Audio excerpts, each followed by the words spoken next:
Jacques Schröder, vous représentez l'ASBL Sauvons Bambi Luxembourg qui travaille sur la moitié sud de la province de Luxembourg et sur le Grand-Duché du Luxembourg. On est dans une période extrêmement cruelle pour les faons depuis début mai. Il y a tant de faons que ça à sauver.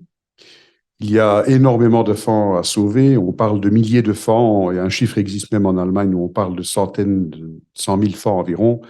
Nous essayons de faire un maximum depuis que l'association existe en décembre 2021. Nous avons, l'année passée notamment, sauvé 156 animaux sur le sud de la province du Luxembourg et le Grand-Duché.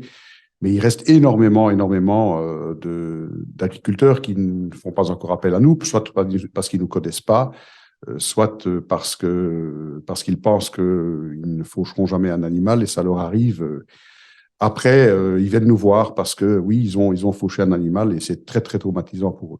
Il faut peut-être un peu recontextualiser. Effectivement, s'il y a des fonds à sauver, c'est parce que les machines agricoles, on rentre dans la période de fauchage, sont de plus en plus développées technologiquement parlant et de plus en plus grandes.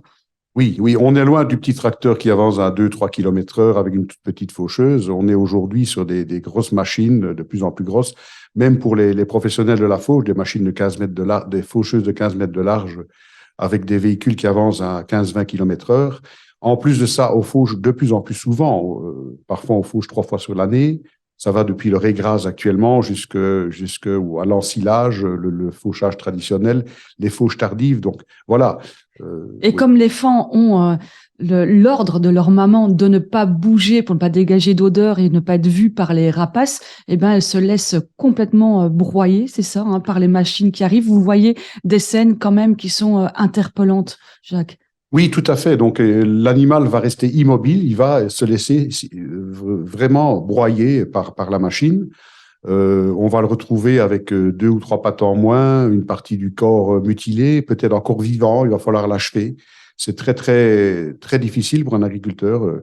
Il doit se saisir d'un marteau pour l'achever ou ce qu'il a sous la main. Donc vous ou parfois rouler dessus. Ou parfois même rouler dessus. Parce qu'il n'a rien d'autre pour achever l'animal. Voilà. J'ai eu le cas l'année passée, effectivement. Et un drame aussi pour la maman, je suppose qu'il n'est jamais très loin. Alors oui, c'est vrai qu'on en parle beaucoup moins, mais il y a aussi une détresse animale. La maman, lorsque le champ va être fauché et qu'elle sait qu'elle a des petits dans le champ, elle va se promener, on va la voir inquiète se promener de long en large le long du champ.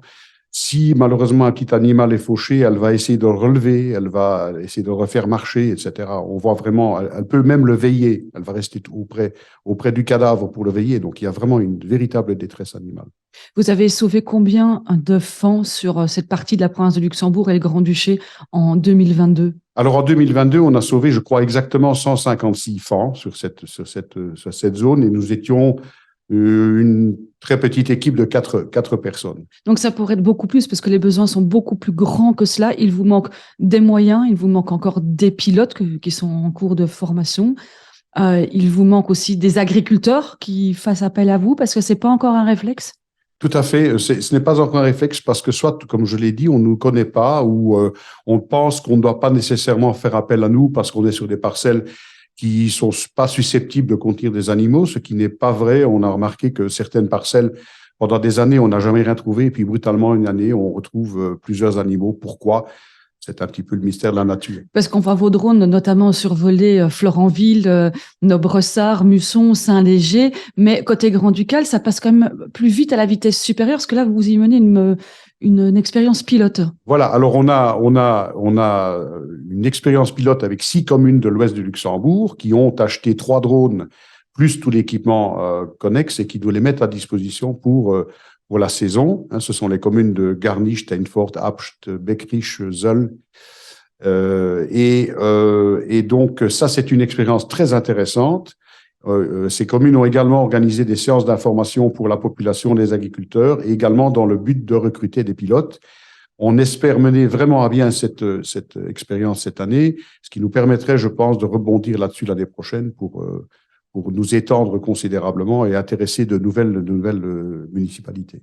Vous venez d'ailleurs de commencer votre travail il y a un jour ou deux et vous avez déjà sauvé 3 faons. Merci Jacques Schröder de nous avoir éclairé sur la problématique des faons. Un grand merci. Merci beaucoup.